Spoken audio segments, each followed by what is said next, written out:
আসসালামু আলাইকুম। বাংলাদেশ বেতার রাজশাহী স্থানীয় সংবাদ পড়ছি রুকসানা আক্তার লাকি। তথ্যের অধিকার সুশাসনের হাতিয়ার, তথ্যই শক্তি, দুর্নীতি থেকে মুক্তি, এই প্রতিপাদ্যে রাজশাহীতে শুরু হতে যাচ্ছে তথ্য মেলা। আগামীকাল বিকেল ৩টায় রাজশাহী কলেজ মাঠে এই মেলার উদ্বোধন করবেন বিভাগীয় কমিশনার খন্দকার আজিম আহমেদ। উদ্বোধনী অনুষ্ঠানে আর উপস্থিত থাকবেন পুলিশের রাজশাহী রেঞ্জের ডিআইজি আলমগীর রহমান এবং আরএমপি কমিশনার মোহাম্মদ আবু সুফিয়ান। তথ্য অধিকার আইনের যথাযথ বাস্তবায়ন এবং সহজে জনগণের তথ্য প্রাপ্তি নিশ্চিত করার লক্ষ্যে জেলা প্রশাসনের সহযোগিতায় বেসরকারি সংগঠন সচেতন নাগরিক কমিটি এই মেলা আয়োজন করেছে। মেলায় প্রতিদিন বিকেল ৩টা থেকে রাত ৮টা পর্যন্ত সরকারি ও বেসরকারি প্রতিষ্ঠানের সেবা সংক্রান্ত তথ্য প্রদান করা হবে। বৃহস্পতিবার বিকেলে সমাপনী অনুষ্ঠানে প্রধান অতিথি থাকবেন জেলা প্রশাসক আফিয়া আখতার। নওগাঁ জেলা মাসিক উন্নয়ন সমন্বয় সভা অনুষ্ঠিত হয়েছে। আজ সকালে জেলা প্রশাসকের সম্মেলন কক্ষে অনুষ্ঠিত সভায় সভাপতিত্ব করেন জেলা প্রশাসক মোহাম্মদ আব্দুল আওয়াল।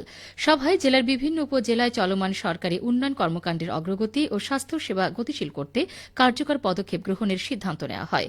এছাড়া জেলা জুড়ে সার বীজ মনিটরিং, বাজার দর নিয়ন্ত্রণ ও মোবাইল কোর্ট পরিচালনার বিষয়ে গুরুত্ব আরোপ করা হয়। সভায় অতিরিক্ত জেলা প্রশাসক এইচ ইরফান উদ্দিন আহমেদ, অতিরিক্ত পুলিশ সুপার গাজীর রহমান, সিভিল সার্জন নজরুল ইসলাম, কৃষি সম্প্রসারণ অধিদপ্তরের উপপরিচালক আবুল কালাম আজাদ সহ জেলা পর্যায়ের বিভিন্ন সরকারি দপ্তর প্রধান, জনপ্রতিনিধি ও সকল উপজেলা নির্বাহী কর্মকর্তারা অংশ নেন। নওগাঁয় জাতীয় আগ্রাসন প্রতিরোধ মঞ্চের আলোচনা সভা অনুষ্ঠিত হয়েছে। গতকাল স্থানীয় একটি কমিউনিটি সেন্টারের হলরুমে অনুষ্ঠিত সভায় সভাপতিত্ব করেন জাতীয় আগ্রাসন প্রতিরোধ মঞ্চ নওগাঁ শাখার আহ্বায়ক খন্দকার রেজাউর রহমান। আলোচনা সভায় বক্তারা বলেন, ফ্যাসিস্ট সরকার পতনের পরেও দেশের বিরুদ্ধে ষড়যন্ত্র বন্ধ হয়নি। তাই দেশের অর্থনৈতিক, সাংস্কৃতিক, রাষ্ট্র ও সমাজবিরোধী আগ্রাসন প্রতিরোধে দলমতের ঊর্ধ্বে থেকে সবাইকে ঐক্যবদ্ধভাবে এগিয়ে আসতে হবে। সভায় সংগঠনের সদস্য সচিব কাজী মহিউদ্দিন আলমগীর, এবি পার্টির আহ্বায়ক অ্যাডভোকেট কাজী আতিকুর রহমান, সদর উপজেলা জামায়াতের সেক্রেটারি অ্যাডভোকেট আব্দুর রহিম, বৈষম্য বিরোধী ছাত্র যুব জনতা ঐক্য পরিষদের আহ্বায়ক ইমরুল আখিয়ার সহ অন্যান্যরা বক্তব্য প্রদান করেন। পাবনা চাটমোহর উপজেলায় মাদক বিরোধী অভিযান চালিয়েছে উপজেলা প্রশাসন ও মাদকদ্রব্য নিয়ন্ত্রণ অধিদপ্তর। অভিযানে দুজনকে কারাদণ্ড এবং 4.5 কেজি গাঁজাসহ একজন মাদক ব্যবসায়ীকে আটক করা হয়েছে। আজ সকালে চাটমোহরের পূর্ব টিয়ারতলা এলাকায় এই যৌথ অভিযান চালানো হয় বলে জানান চাটমোহর উপজেলা নির্বাহী কর্মকর্তা মুসা নাসের চৌধুরী। তিনি জানান, গোপন সংবাদের ভিত্তিতে অভিযান চালিয়ে গাঁজা সেবনের অপরাধে দুজনকে কারাদণ্ড দেওয়া হয়েছে। আর আটককৃত মাদক ব্যবসায়ীর বিরুদ্ধে নিয়মিত মামলা দায়ের করা হয়েছে। মাদক নিয়ন্ত্রণে এই অভিযান অব্যাহত থাকবে বলেও জানান তিনি।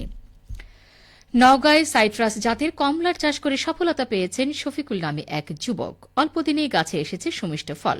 কৃষি বিভাগ বলছে, বরেন্দ্র অঞ্চলে বাণিজ্যিকভাবে কমলা উৎপাদনের সম্ভাবনা দেখা দিয়েছে। এ নিয়ে শুনুন আমাদের নওগাঁ জেলা সংবাদদাতার একটি বিশেষ প্রতিবেদন। 2021 সালে 15 কাঠা জমিতে সাইট্রাস জাতের কমলার 55টি চারা রোপণ করেছিলেন নওগাঁর ঈশ্বর লক্ষ্মীপুর গ্রামের যুবক শফিকুল ইসলাম। অল্পদিনে আসে সফলতা। চলতি মৌসুমে প্রতিটি গাছে অন্তত 25 কেজি করে ফল ধরেছে। নিজের সফলতার গল্প তুলে ধরে শফিকুল বলেন, 21-এ লাগানোর পরে 22-এ ফুল আসে, ফুল আসার পরে ওই বছরের অল্প কিছু সংখ্যা গাছে আমি পাই। গত বছরও মোটামুটি আমার ভালো কিছু লাভ হয়েছে। এই বছর আমি আরো আশাবাদী যে এই বছর আমি ওইখানে জায়গা থেকে আপনার হলো 50,000 টাকার মতো আমি বিক্রি করতে পারবো, এরকম আমি আশাবাদী। অনলাইনে শিখেছেন চাষ পদ্ধতি। সাফল্য আশায় আগামী দিনে বড় পরিসরে কমলা চাষের পরিকল্পনার কথা বলেন শফিকুল। জমিতে লাগানোর পরে 1020 টাকার মতো আমার খরচ হয়েছে, বিক্রি হচ্ছে অনেক ভালো দামে। সামনের দিকে আমার পরিকল্পনা আরো বড় সারে কিছু করার। উৎপাদন খরচ কম। এছাড়া মাটির গুণগত মানের কারণে বরেন্দ্র অঞ্চলে কমলা চাষের ব্যাপক সম্ভাবনার কথা বলছেন জেলা কৃষি সম্প্রসারণ অধিদপ্তরের উপপরিচালক কৃষিবিদ আবুল কালাম আজাদ। এই বরেন্দ্রর মাটি কিছুটা এসিটিক, ফল চাষের জন্য উপযোগী। আমাদের কমলার যে বেয়ারিং সেটাও অত্যন্ত চমৎকার এবং ফল দেখতেও সুন্দর। এই জাতের চাষ করলে এটা বাণিজ্যিকভাবে সম্প্রসারণ করা সম্ভব হবে। উৎপাদন বাড়লে দেশে ফলের আমদানি নির্ভরতা কমবে। তাই কমলা চাষে আগ্রহী করতে কৃষি বিভাগ চাষিদের পরামর্শ ও সহযোগিতা দিচ্ছে। শফিক ছোটন, নওগাঁ জেলা সংবাদদাতা, বাংলাদেশ বেতার, রাজশাহী। কমলার চাষ নিয়ে শুনছিলেন আমাদের নওগাঁ জেলা সংবাদদাতার বিশেষ প্রতিবেদন। বগুড়ার শেরপুরে ভুট্টা চাষের দিকে ঝুঁকে পড়েছেন কৃষকরা। এবার রেকর্ড পরিমাণ জমিতে ভুট্টা চাষ হয়েছে। ধানের চেয়ে লাভ বেশি হওয়ায় দিন দিন ভুট্টা চাষ বেড়ে চলেছে। স্বল্প ব্যয়ে দ্বিগুণ লাভের পাশাপাশি বাজারে চাহিদা বেশি থাকায় এই উপজেলার কৃষকরা ভুট্টা চাষে আগ্রহী হচ্ছেন।